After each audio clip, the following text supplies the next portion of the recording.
Okay. From Excellent. Santiago in Chile. Okay. Excellent. Excellent. Okay. We are complete so far. We're complete.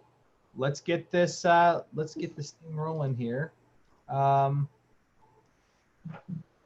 right. I'd like to welcome everybody here today to BizzTalk presents the Esports Biz Latam, sponsored by Boa Compra, and this is our webinar, Esports and Education. We actually have a pretty awesome lineup here today of speakers.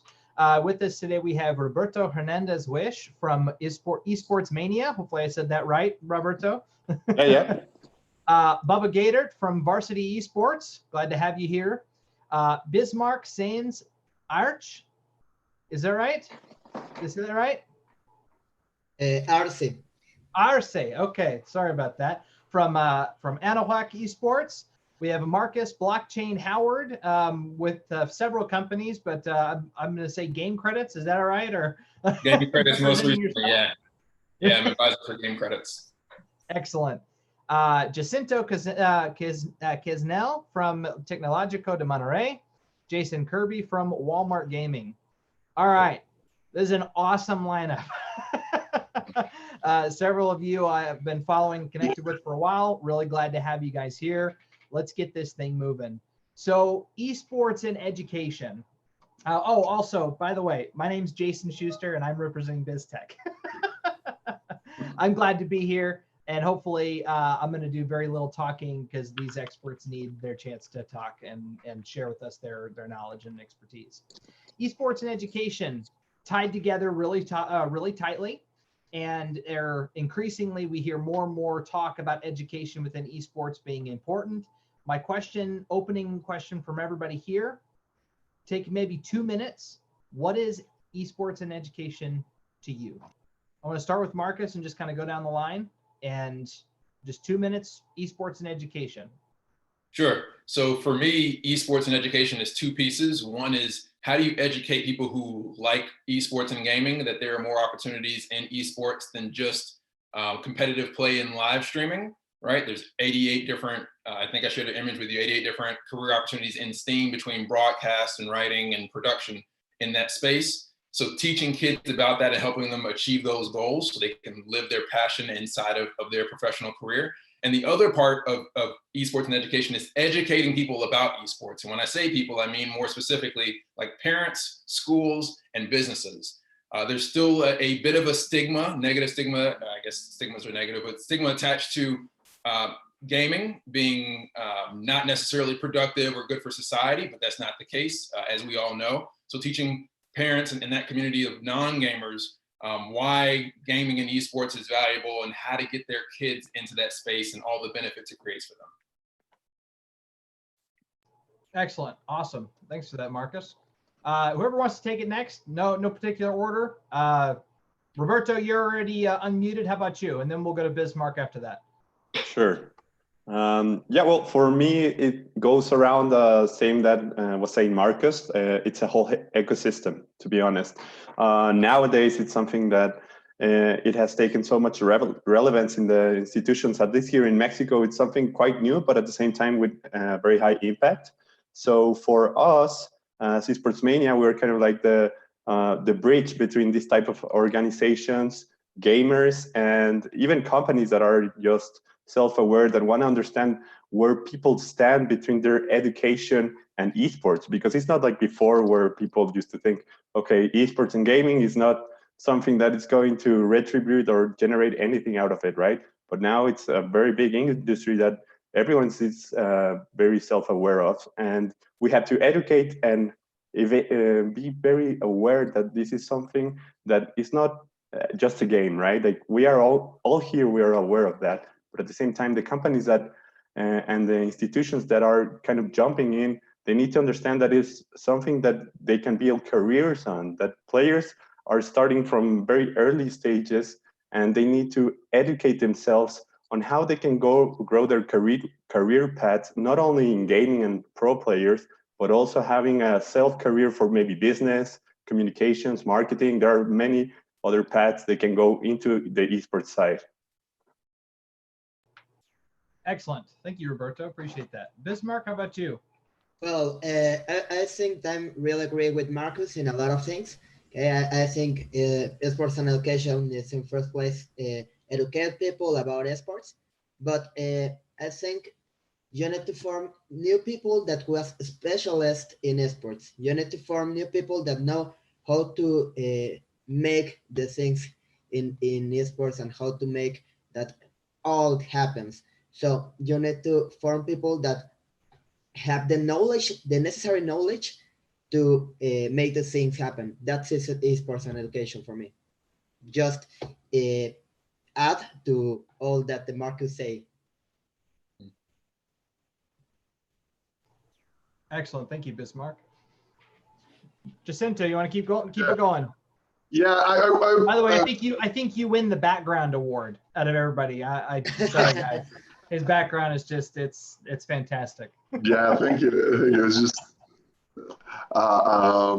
well, I think it's a natural thing to happen. Esports somehow, humanity has played games even since before we were called humans. I mean, all mammals play games, and the thing we do as humans is, as soon as we have a technology at hand, we play with it.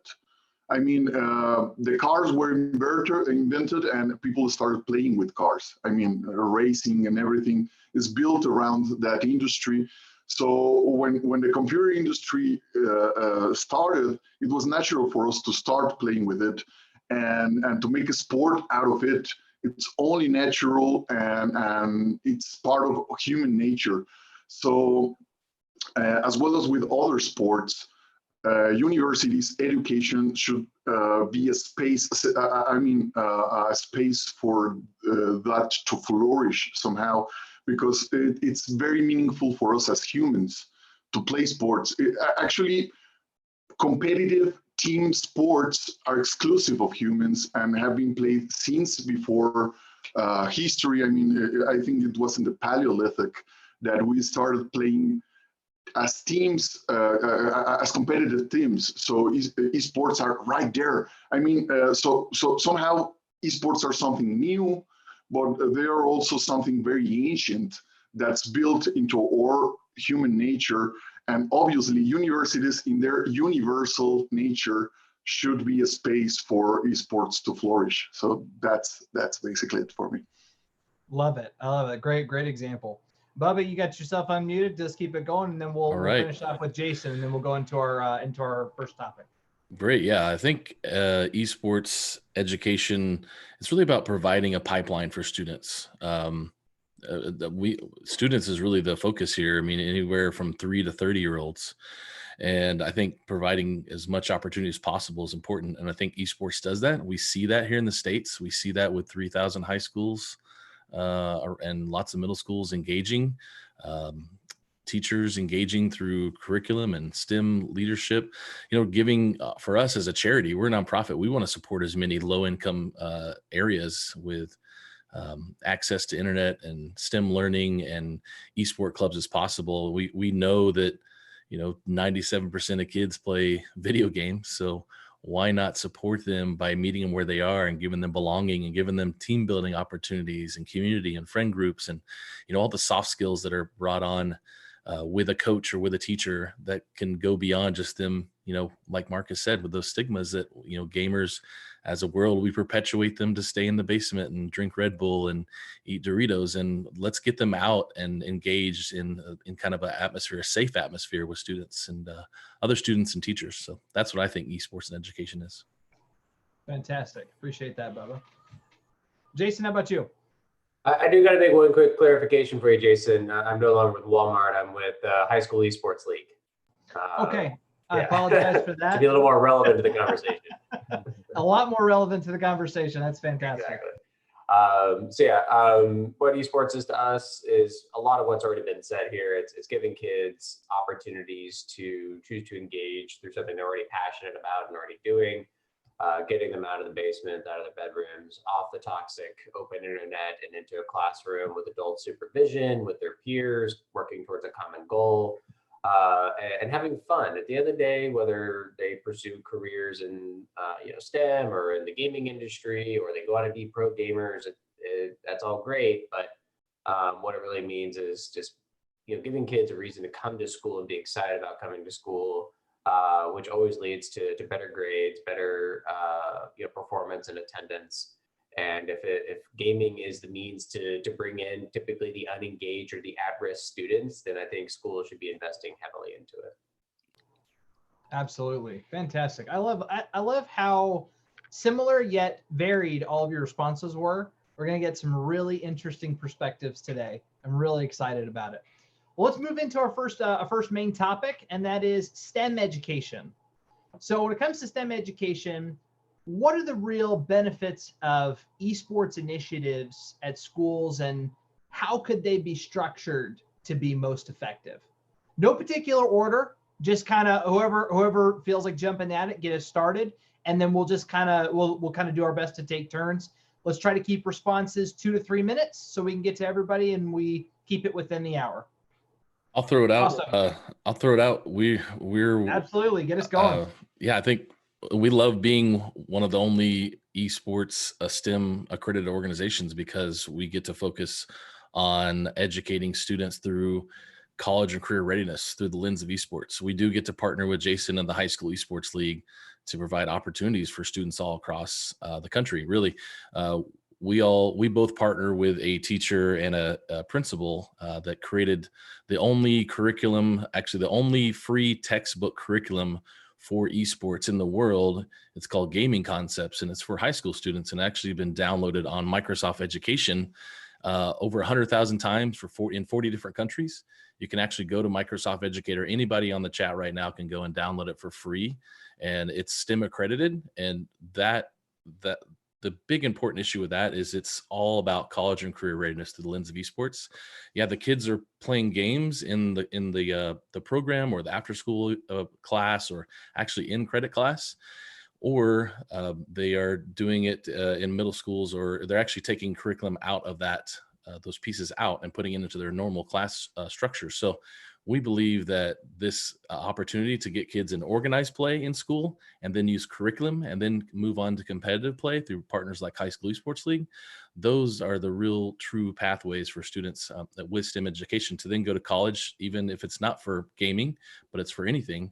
And even all of the STEM education opportunities around colleges and careers that are around the large events or pro events, there's camera operators and everything else that are involved in putting on events. So that's what we believe in.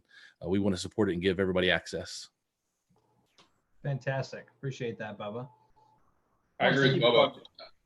Let's go, Marcus, and then Bismarck. Okay, yeah, I was going to say I agree with Bubba about the importance of using video games and esports to get people into STEM. My brother and I personally, we got Super Mario Brothers 3 for Christmas when we were 6. And in the 9th grade, we were programming our first indie game on the TI-83 Plus graphing calculator. So had we not gotten into video games, we would not have made the connection between games or apps, and apps are made with code, which is one of the reasons why last summer we partnered with Junior Achievement of Tampa Bay to create they had a STEM camp. We augmented their camp with a game development course where we used video games to teach kids to make games, which not only taught them how to write code, because you need code to build apps, but it also taught them to be small business owners, and independent game studios are small businesses. So 100% with what Bubba said, it's important that we have this funnel, if you will, or these resources, this network that can create these opportunities for kids to see that there are professional careers inside of this space. Absolutely. Solid, Marcus. Appreciate that. That's cool. I love you even had the Super Mario 3 ready to go. I love it, man. I think it might be the first use of a prop during one of these things. So I'll remember that. School. It's old school. Bismarck, I saw you you had unmuted yourself. Let's keep it going. Yeah, well, in Mexico doesn't exist a lot of opportunities in sports in the education. Okay, Anahuac Sports and Tech de Monterrey are the beginners in all this. So I think we have 3 important things to keep in mind to know what is the way to make this happen. And the first one is the education. We need to have a subject. Well, in an hour, we have a subject that form people to know about marketing, about communities, about how to be a manager, how to be a broadcast, etc. Okay. The second one is to make tournaments inside of the university and with another universities, because this one make the opportunity to have the third one, that is make a community. If you have a community and a strong community in your university, and the people start to see to another people playing video games and competitive video games, they will start to see it like something normal. In a lot of universities, you have the bad stigma that the persons that play video games are bad person, are lazy persons. Okay, and if you have a community that see that like something normal, and the rest of the community in the university start to support that idea, you will have better opportunities to grow up like a professional when you go out of the university and you have the knowledge necessary to be a professional. So I think that three subjects are the more important in the education inside of a university. Excellent, excellent. Appreciate that, Bismarck. Jacinto, Jason, when do you guys want to keep it going? I'll keep it going. I think. All right, perfect. I wouldn't like to lose perspective here. There's also something that a lot of us build into STEM, that's the A of arts. I think esports are not only good for STEM education, but also arts education, because it's entangled, deeply entangled at the game's inner nature. Somehow, games on themselves are a product of technology. So technological proficiency is a natural build on gamers somehow. But also there are maybe, I'm not sure if there are an art form, even though I'm an artist, but they have this sensitivity. They have this aesthetic experience built into themselves. So they're also build a lot of that sensitivity into the players. So I think they are also important for arts and humanities and a lot of other stuff. So I think they are very well-rounded somehow. It's not just scientific methodology. It's not only computer proficiency. As I was saying, it's also arts proficiency somehow. Like having this and media sensitivity as well. Somehow gamers or esports players get more familiar with that kind of stuff and can start, I guess, getting into the rabbit hole of arts and humanities from an esports environment. So I think it's very well-rounded. It's very interesting that way. And I think that's one of the things that put esports apart from other sports in a university environment, because there are not many sports that are also art forms. I mean, there's competitive ice skating, and there are another few examples, but there are only a few sports that are also an art form somehow, or that have this aesthetic experience built in. So it's very interesting that esports have both sides of stuff, of these things. They somehow encourage the use of both sides of the brain. That's a very, very, very important thing to do on this 21st century, I guess. Not creativity and building that into a student somehow. It's not only it's not only the left side of the brain, it's also the right side of the brain, and we have both things on esports. So that's very important about this. I love that. I love that. Both sides of the brain. Thanks, Jacinto. Roberto, let's go to you because you're unmuted, and then we'll finish off with Jason, and then we'll move on to the next topic. Sure. Yeah, I think Bismarck and Jacinto described it very well. Well, they are the experts in the end here in Mexico.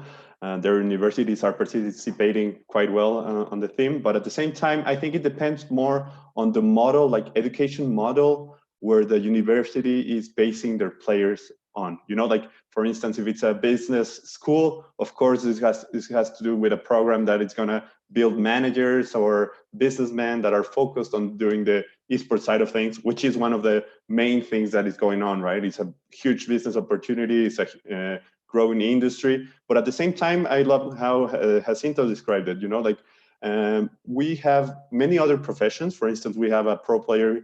She's a medic, and she's always asking, well, I have to take some of my study time for playing esports. I love both things, but how can I mix them? And in the end, it's actually very possible. It's something that here in Mexico is not quite developed yet, but in some other places there is. In the US, it's quite developed already. There are many universities on, at least in the West Coast, that they have a lot of interested on building this type of STEM programs that have all type of education programs that could be built around esports, and also a core career path, like let's say programmers, medics, even psychologists. But of course, the business side of things is quite the one that right now matches the most in some sort of ways. And what I think it's cool is that esports players that give themselves a chance to go into this type of programs, they will be able to keep going with their professional path as players, but at the same time, they're going to build a career out of it, which in the end, you never know. They might not even end as pro players, right? But they could have another career path within esports that really matters. I like that. I like that. And we're actually gonna talk a little bit more about careers, like, you know, specifically for professionals here in a little bit. So I want to come back around to that. Jason, how about you? Finish us off on STEM education and programs here. Yeah, there's already been so many amazing things said from everyone here. There's not much more that I can add outside of just you know, the element of digital citizenship, you know, being forefront in the conversation of how to, you know, one, protect yourself, how to communicate with others, how to present yourself, how to hold yourself accountable online, and how to have interactions virtually, like we are forced to do in these circumstances now. I think it's something that's incredibly valuable, and it's never really been a discussion in a lot of ways. Something that's always baffled me in the US is how we don't really teach like financial education to students, like how to actually manage your own money. So this is a unique opportunity with esports, teaching digital citizenship, a very important thing that I'm sure most parents don't even teach their kids, that they're getting this type of education and experience online. Or not online, but in the classroom from their teachers is an amazing opportunity. Awesome. Excellent. Appreciate all of that. Fantastic answers, great perspectives. Really, really love that. So the next topic that I want to move into, and by the way, before you do this, the chat has been blowing up. I love it. I love how we're having solid discussion in the chat, as well as fantastic answers from our panelists. Let's keep that going. The next topic is actually something that I'm really excited to dive into. I really want to hear some of the perspectives on this, but it's about access to devices, access to internet. How can we as an industry work on getting access to devices and high-speed internet to low-income families and individuals? I can speak on that. But it's actually a pretty big challenge. You know, it's actually been pretty successful in pockets here in the States. You know, we've got partners that are doing stuff in California, Atlanta. You know, if you saw Jack Dorsey from Twitter gave a bunch of devices to kids in some schools in California.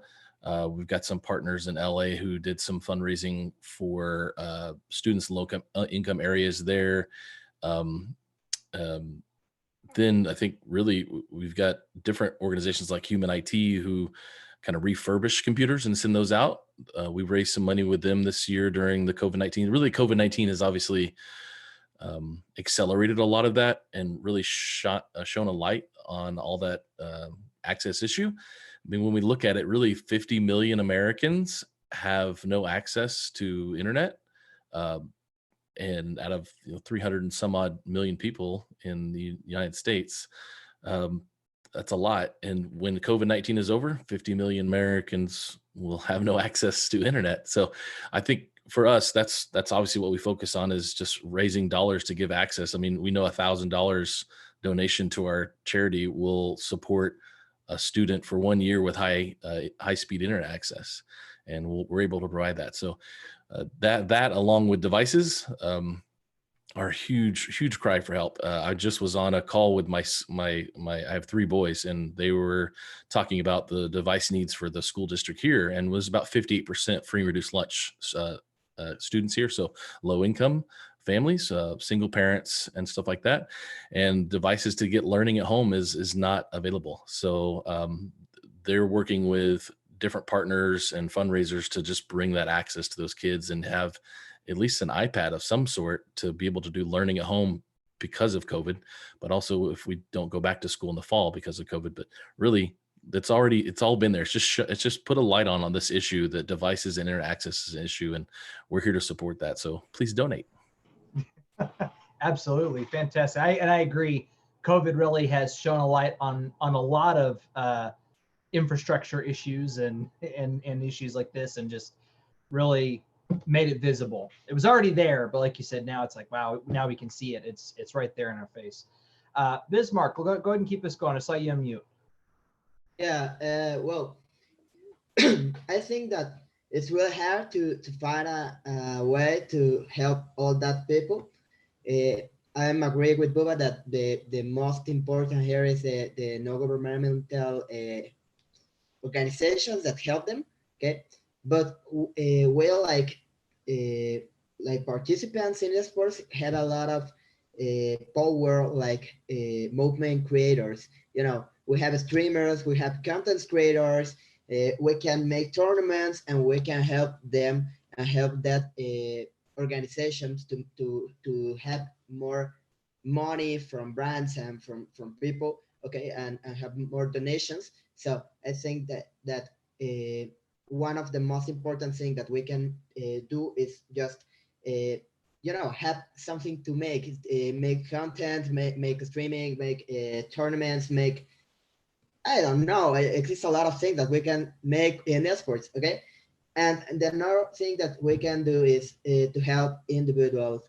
I think that we like esports, like esports organization have the opportunity to help individuals in the world. Okay, for example, help here in Anáhuac University, we have 3 students that have 100% of discount in their payment every month, because they are good players of esports. We have 1 player in the Smash, 1 player in FIFA, and 1 player in League of Legends, and they are studying because they are good in esports. And that's one form to help to a person that don't have the facility to pay a lot of money for education, and no, he can have a good education like the other guys in the network. Okay, and he don't need to pay because he's a good esport player. Excellent. Okay, Jacinto, let's keep it going. I like to, well, as well as agreeing with what Bismarck said, like we really have to build this infrastructure in universities in Mexico, but there's also a lot of field for growth here still in Latin America. I mean, I don't see much awareness, a generalized awareness on esports and all around universities here in Latin America as a whole. And but with this COVID thing, there's been rising awareness about the importance of esports. For example, here in Mexico, we now have pro soccer football players playing FIFA on the prime hours where soccer was originally televised. So I think we as universities have to listen and pay a lot of attention to what's happening right now as we speak, and we can have a lot of a lot of growth around esports inside of our universities. I mean, we already have started esports programs, but there's a lot of things still to do. And what's happening right now, I think, will propel that and can help actually leveling up the field for a lot of people who don't have access to, I mean, good internet or good computers at home. But university infrastructure usually has that. So I mean, if we can build around these sports the same way we build around, for example, American football here in Mexican universities or other sports here in Mexican universities, we can level up that field for esports players as well. I mean, all that infrastructure, scholarships, I mean, Bismarck already commented on that. That can help a lot. We also have in Mexico a very important public university, UNAM. I think access, I mean, as long as the universities start paying attention to what's happening right now, I think we're in a very good position to start leveling up the field and actually help these talents to gain access to all of this infrastructure. But also people who's outside of the university who maybe don't have access or are in an economical or bad situation, economically bad situation, can be helped by this conscience somehow. I think this conscience around the importance of having this infrastructure as home, as a leveling field can also somehow spread along the whole of society. So maybe having good internet or having a computer at home right now is as important as having running water or having electricity at home. And having that happen inside of universities can help getting that awareness across society somehow. Okay, excellent. So focus on the universities. I like that. Good work. Who wants to keep us going? Roberto, Jason, Marcus? All right, Marcus, keep it going. Yeah, I think Jacinto made several great points. You know, one about the university and the role that it should play in the larger community. And I can't speak for everywhere in the world, but at least here in the U.S., you know, public universities are funded by tax dollars or partially funded by tax dollars. And when I went to school, which is now over 10 years ago, I remember seeing people from the local school, the local community, come and use the library on campus, right? So if you can use the library, if there's an account you can get to use the computers there, potentially there's a guest internet account you can use so that now you have internet access from the campus. And I believe in Tennessee now they're making moves to make internet access in certain pockets a public utility as well. But I think the biggest opportunity here is mobile gaming.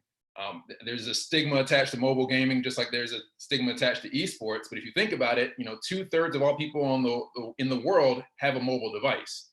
So if we can improve the experience around mobile esports, people might not necessarily have to have expensive computing rigs, right? Or even gaming consoles, which are cheaper than, you know, a $3,000 or $4,000 rig, but still several $100s. So that improves the accessibility of the device, and then leverage that same device for esports to deliver the education. Because again, they already have that. Now you're not necessarily relying on Wi-Fi. You can leverage, you know, the data network. So those are some opportunities there. Michelle made a great point about Mexico, so I want to thank her for bringing that up. But I think, and I said to her, just as much as it is a massive problem, it's also a massive opportunity. I like that. Great perspective, especially on the mobile front. Roberto, how about you? What do you think?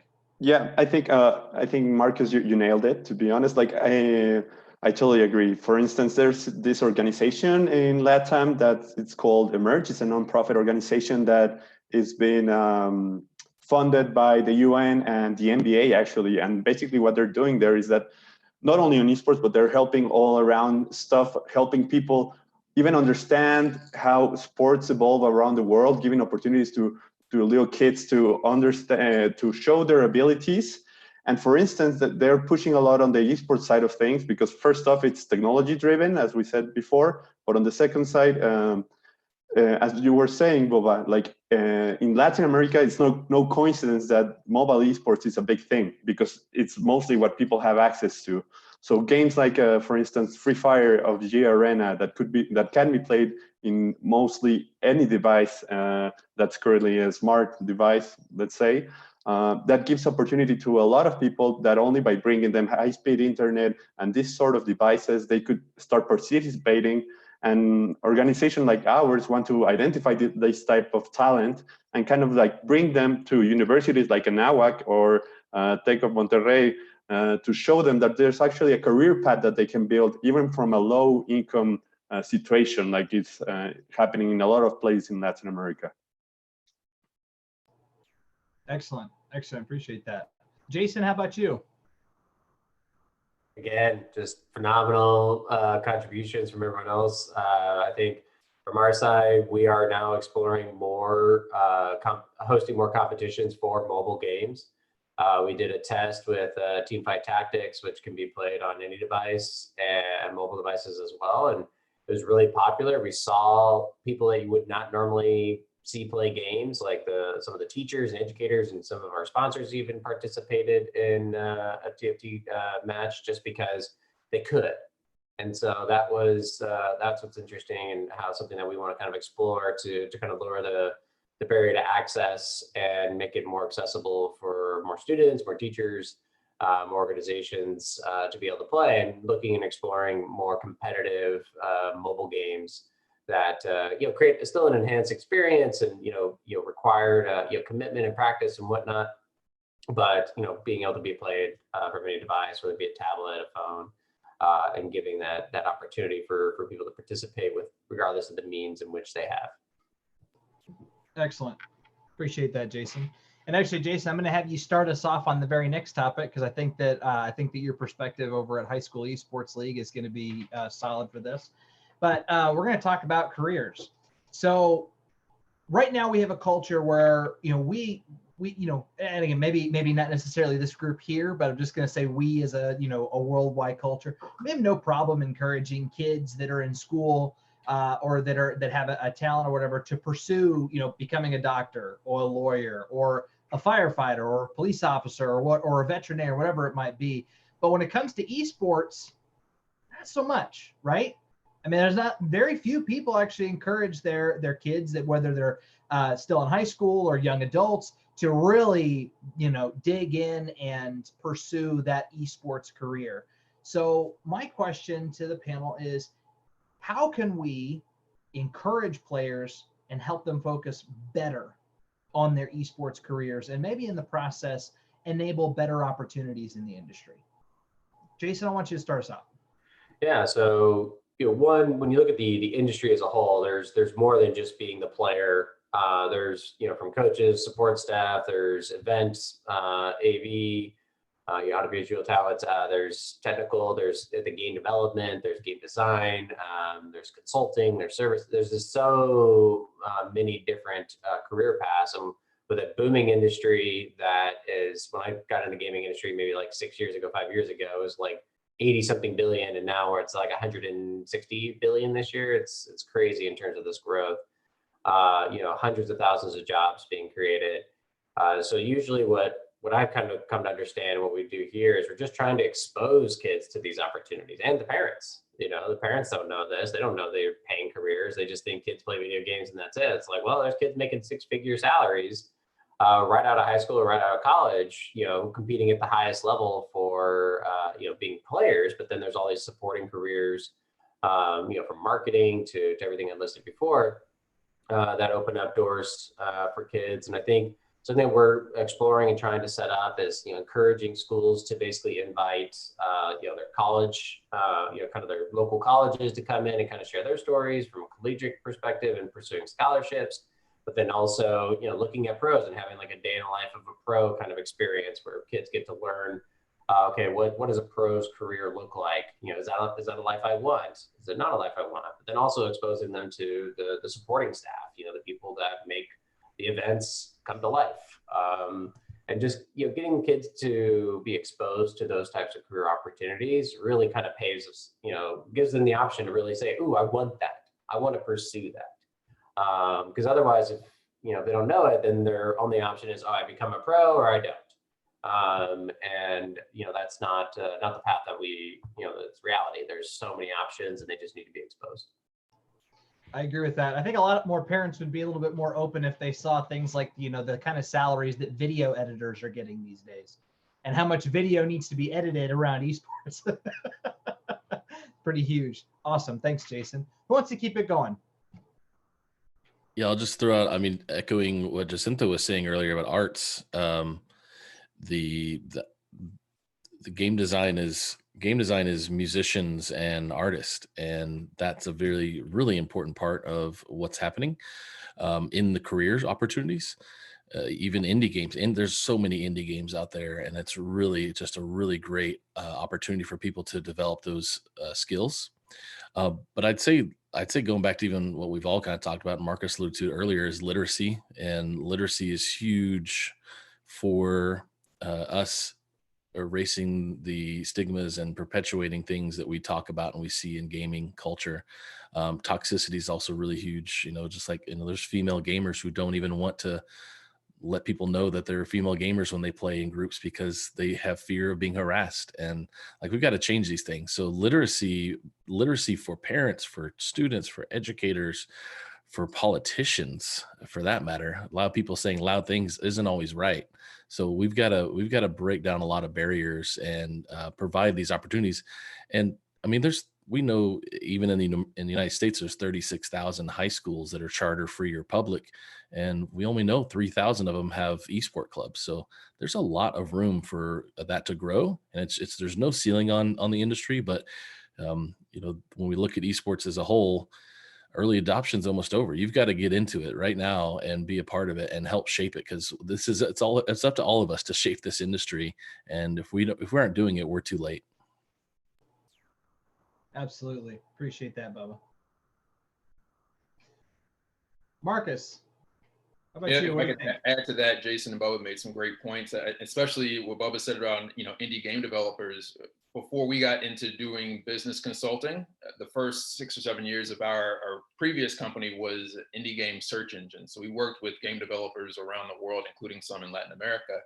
And what we've discovered is that in almost every major market, even some minor markets, there are independent game developers. The people who have most likely day jobs, who build their own passion projects on nights and weekends. I think there's an opportunity to introduce those developers into the schools and the communities where they live, so that kids can see that this is something that's viable, that's possible. And I think there's also an effort that needs to be made for parents to help them associate what's happening here with what's happening with professional sports, right? They don't mind their students going and doing, hours of workout and morning practice and, weekend games and, all the rec leagues. This is the exact same thing. Todd Harris, who runs Skillshot Media in Atlanta, once made the parallel that, you would never pull your son or daughter off the basketball court in the middle of a game, but if it's dinner time, you can't just go tell them to unplug because it's an online game. It doesn't stop because you decided that they need to stop playing.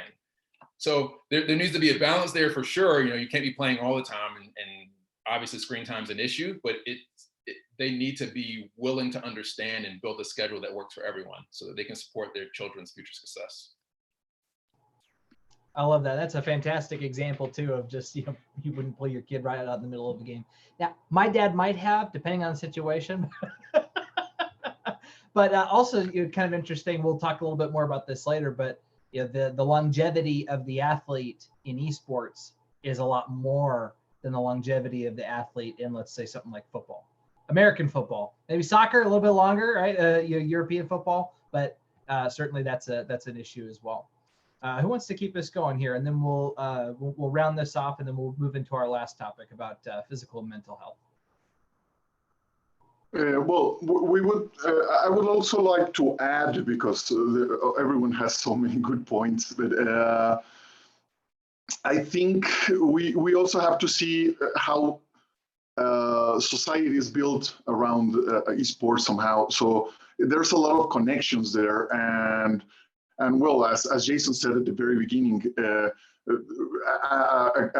path on esports, even if it's somehow not pro or not very advanced, a very advanced player that we're talking about, has access to a lot of other people, friendship that's built around the sports.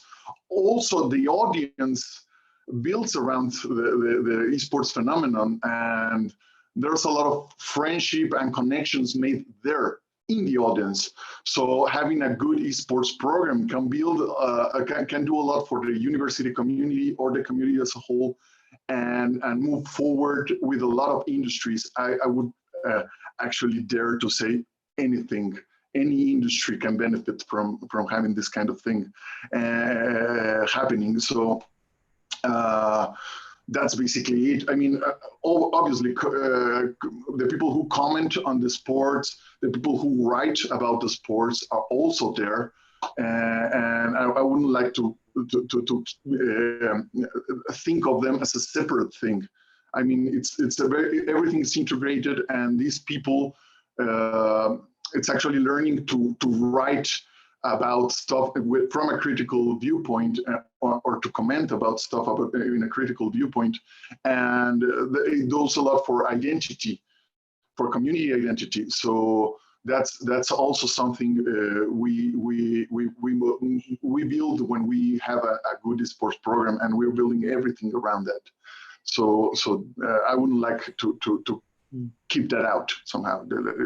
We are also speaking about everything, the whole phenomenon.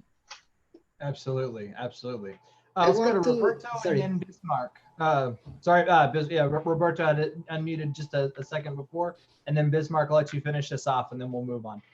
Yeah, no, I think it all ends up on the building a career path that is healthy for both the university or the education institution and the player as well, because sometimes we have to, of course, offer them the possibility to end up there. Like I was talking with Igor Rubio, which is like the main program director for Anáhuac Esports, and we were building or ideating a way where some of amateur players could build up their career and end up on a university path with the scholarships and things like this. But at the same time, of course, we both have, as organizations, we need the compromise of the players to really get them going. Like we're not going to ask them to be pro players eventually. Of course, we would like to, but not everyone is going to end up there, right? So we can only expect from them to be self-aware that they have a big compromise with the university. They're building a career. They're holding the brand of the university. They're building a community around it, and they can work towards bigger things here. And it's something we want to kind of like build here in Mexico. In other parts of the world, like we know that in the US, there are already scholarships for big universities around esports, but here in Mexico, it's something very disruptive that we're just starting to build. We're starting to kind of like convince the stakeholders that could drive this type of things, but we really need this kind of balance and health program with both the players and the institutions that are going to participate in them, Absolutely, absolutely, fantastic. Bismarck, go ahead and round us out on this topic, and then we'll move on to the final topic. Well, I think that if you want to form new players, it's a long way. First step, you need to watch them when they are young. So in Anáhuac Esports, we have a Prepa League that is a really big league in all Mexico, especially for high school players. So we need to see them when they are in the high school. Okay. No, I know that you are good players and you're in the high school. Okay, I can give you an scholarship and take that players to my university, like in the American football in USA. Okay. And when they are in my university, I have 4 years to form them like humans. Okay, to give them like a career and to make them a good players, a really good players. If they are good in some moment, well, here in Anáhuac, we have an LVP team that is Infinity Academy.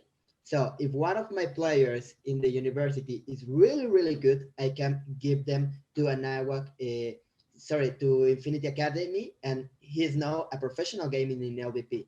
And if he's really good, he can go to infinity in the LLA. So I think it's a long way. It's really hard, but we can form new talent with all the support and infrastructure and the infrastructure that Anahuac gave us, like university. So if we have the opportunity to form a lot of players, or not a lot, but to form new players and new talent, we have the responsibility to form better humans in that players, because they will need to know that, okay, you have a sports career, okay, you need to make it good, but when it finished, you need a degree. You need something to do after that, because if not, you will work in a Burger King or something like that, and it's not the better idea, you know. So we need to form that people in a lot of different ways, but it's our responsibility to form that well. Yeah, absolutely, absolutely. So I want to be conscious of everyone's time. We're at 6 minutes to the hour. Is everybody okay with maybe going 10 minutes past the hour? Everybody good with that? Okay. No problem. If that's okay, we'll move into the last topic. If not, if anybody needs to hop off at the hour, let me know, and I'll try to let you go first. But let's go ahead and give it a shot. So the very last one, big topic in esports. Okay. Physical and mental health. So how can we as an industry, as individual organizations, how can we ensure physical and mental health, and how can we reverse some of the stigmas around, the gamer, right? Because obviously if you look at most of the pro teams, not a lot of 400-pound guys from their mom's basement, right? We got some serious athletes in there. I mean, they look good, right? I mean, but how do we get that out to the mainstream? And I know that Jason needs to drop off here in a minute, so I'm going to let Jason go first, and then we'll round this off, but we'll try to keep it just at max 10 minutes past the hour. All right.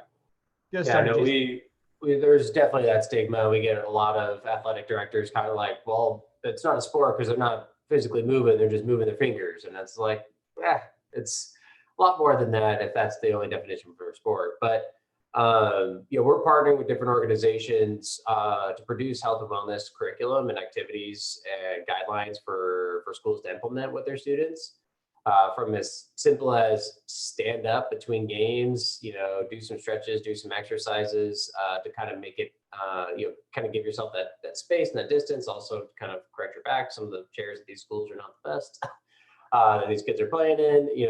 So we're working with different health and wellness organizations to provide that curriculum to the teachers, because a lot of teachers just have no idea what they're getting themselves into. They have passionate students that want to do this and they just want to enable them, and we're trying to give them as much guidance and hand-holding and curriculum as we can, so that they have a plan, they have a strategy that helps the students' overall well-being, and that also includes not just their ability to compete, but their ability to stay healthy and mentally active, and not strain themselves, not strain their eyes or anything like that, to make it so they can compete at their best level, but also not be exhausted or tired from sitting from an 8-hour nonstop gaming session, which is not something that we encourage in any way, shape, or form. Getting that space, stepping away from the computer, doing your stretches, maybe going for a walk or a quick jog to kind of stimulate the blood flow, get things going, loosen your head a little bit, is something that's really important to the curriculum that we're passing down to our teachers when they sign up. Awesome, appreciate that. And Jason, thank you for all of your contribution today. I know you got to hop off. Hopefully we'll have you back again soon. Sounds good. Thanks, everybody. Thanks so much. Take care. All right, let's keep it going. Physical and mental health discussion. Who wants to keep it going? I'd like to I mean, as what happens here in Latin America, but I think it's a global issue. Sadly, it might be a generational issue somehow, because people who didn't grow up playing video games maybe don't really understand the physical stress around being a pro somehow, and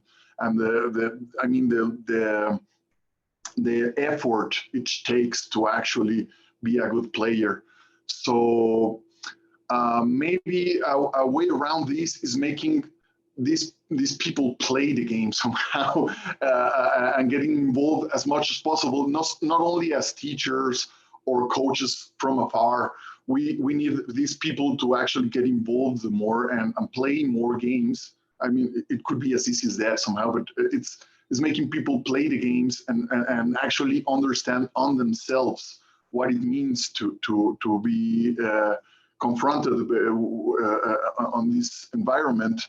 And somehow we could start building around this, because maybe I'm one of the oldest people on the table somehow, but those of us who played esports as little kids somehow, on my time I was playing arcade tournaments, and we had to go to this place where a lot of arcades were. But those of us who played esports as youngsters understand much better this phenomenon. But we can do that with the people around us. I mean, just invite the other teachers, the other university managers to play with us. Maybe on their free time, maybe it could be relaxed stuff. But the second they get to play the games, I think they can understand a lot more about their nature. And well, this is happening. I think this should be a strategy in every university somehow, and in education as a general.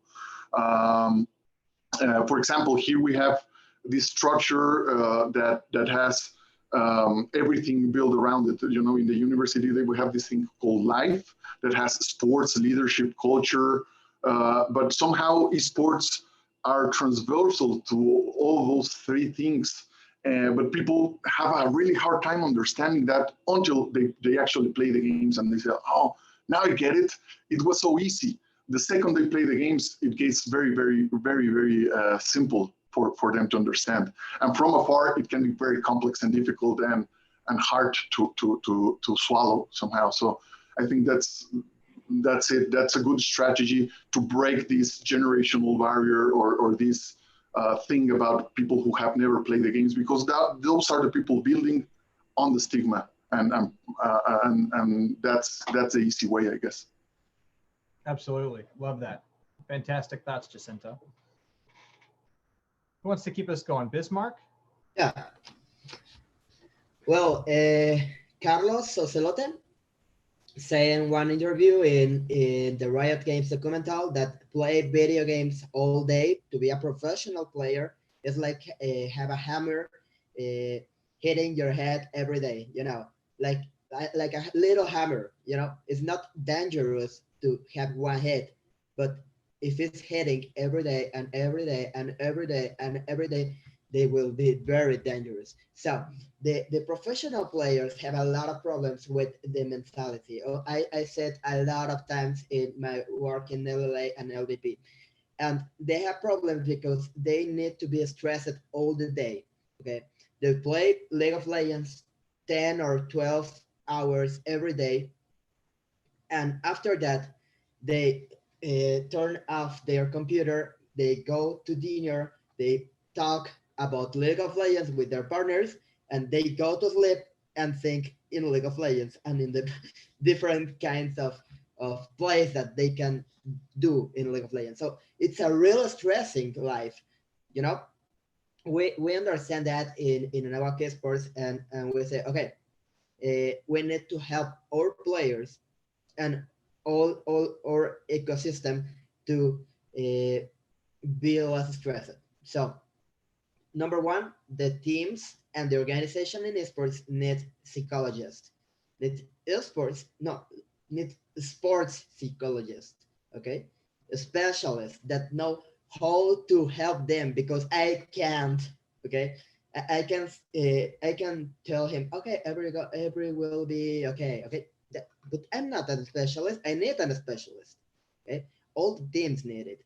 And in the second way, a lot of studies in diverse universities say that when you are good physically, you are better in the mental. So you need to have care about your health. You need to have care about what you eat. Okay, you need to have care about how how much time do you make exercise out of the computer, because yeah, the esports has a sport, but the esports are not exercise. So you need to go out and run. So I think one important thing is to contract in all the teams one physical preparator and one psychologist. So I think that two things are really important, and have that in the universities too. Love that. Love that. Psychologist and a trainer. I like those, both of those. And I think I've heard a couple people say that they need a nutritionist as well. So just a health team on standby. I love it. Roberto, what are your thoughts?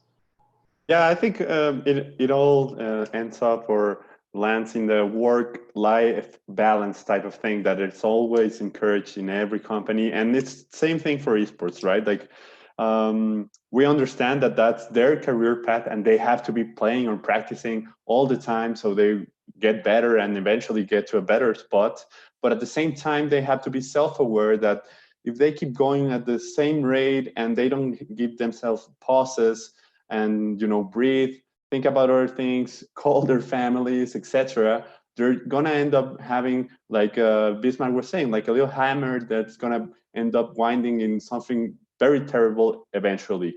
And also, like Jacinto was saying, I remember the good old times where I used to play like Smash Bros with some friends of mine, and I was sweating like a pig and thinking, oh, if I did this every day, I would be in great shape, right? So there's also a bit of physical activity on it. You have to stretch your legs, you have to go walk around, have some healthy food to go with.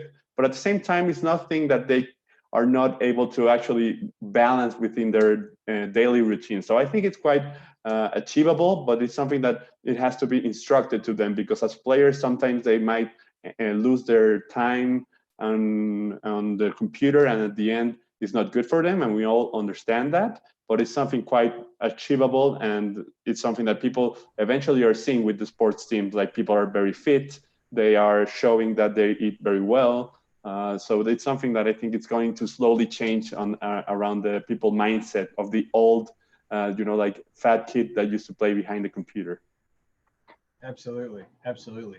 Bubba, you want to keep us going on this, and then Marcus, you'll finish us off, and then we'll actually be done.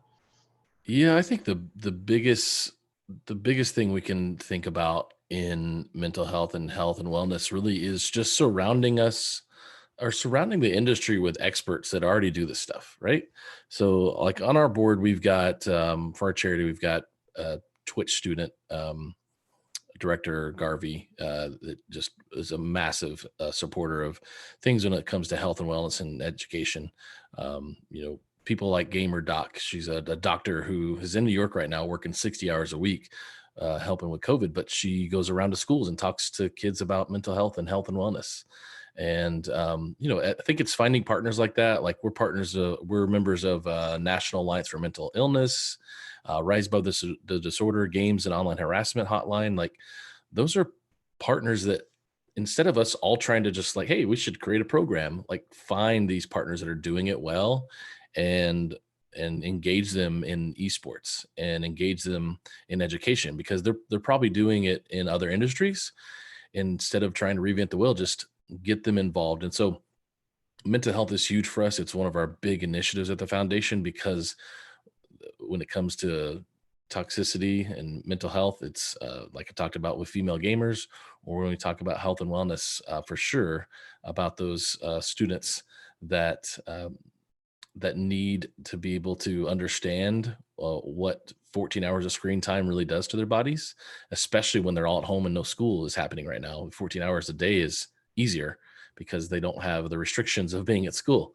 And it's easy for the parents, who are now both working at home, taking Zoom calls, and, hey, I need an electronic babysitter to take over for a little while because mom and dad are having a Zoom call and we just can't entertain you like because we're usually both at work and you're at school. So there's a lot of issue with that right now. So I just think this is a huge thing, and this is exactly what our foundation is all about. I love it, man. I'm so guilty of that screen time nanny. It's bad. It's bad. Got to get better at it. Thank you for that, Marcus. Go ahead and finish this off, and then we'll go ahead and round off the round table. All right, we've had some excellent suggestions here from everybody here, from the strategies and the importance of having staff in health and wellness. I think there's a missed opportunity from the game developer perspective. I spoke to somebody at the DreamHack event last year in November. He's actually from the Mamba Sports Academy in LA. And his role was to help esports professionals understand the importance of physical sports and how it makes them better at esports. So we would always recommend, if they're playing like Overwatch, right? Let's say it's like a 10-minute match with a 1-minute gap in between rounds. And that, I'm just estimating the time, right? But what he would recommend they do is try to do 10 push-ups in that 60-second gap between rounds. So hypothetically, if you're playing, let's say, a modest 2 hours a day, you're getting over 100 push-ups in one day. And I don't do 100 push-ups in a day, so that I could see how that would add value to my life, and I wouldn't really even think consciously about it because I'm just doing this in between this dead space, right? And then I had a colleague here in Tampa Bay who was saying, his name's Alex Bamberg, he works with Airdrop. He was saying that there's a mouse manufacturer that's getting ready to launch a product where it can like measure your heart rate through the mouse because your hand's on the mouse. And I thought it would be really cool if you could create some kind of connection between your physical activity in between matches and some kind of minor boost or benefit at the beginning of a game, right? For example, I play this game, it's Disney Cars 2 because I have 2 toddlers. But at the beginning of every round, there's like a charge section where there's like 3 seconds before the round begins. And if you hit the button as quickly as possible, you can get a minor boost. Imagine if you could do some physical activity in between rounds that gave you just a tiny boost that's just enough to incentivize you to do exercise in between rounds. I think that would be tremendous for the space. I love that. I love that. All fantastic ideas. And I'm certainly not an expert here, but I think, just from my perspective, before coming into gaming and tech, I worked in the health and wellness industry for a while. And I think that the health and wellness industry is missing a huge opportunity with gamers. Just, most of the new innovations and services out there that are making healthy eating easier, and nutrition companies, they're really still targeting the gym rats and the fitness people, but they're missing out on this whole demographic of gamers that not only are good candidates, but they need it. It's actually really important for them.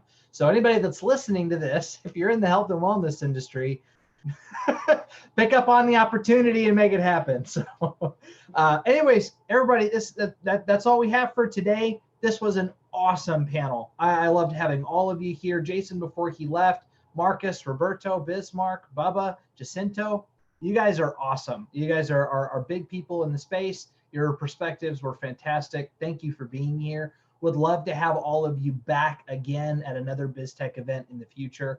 Hopefully we can make it happen. So thank you so much for your time, for your comments. And once again, this webinar, as well as this whole event, was sponsored by Boa Compra, making it easier for international companies to make local payment solutions easier. So thank you so much, everybody. Have a great day. Have a great weekend. See you again soon. Thank you. See you. Thank you. It was nice to meet all of you. Thank Seriously. you. Thanks. Bye.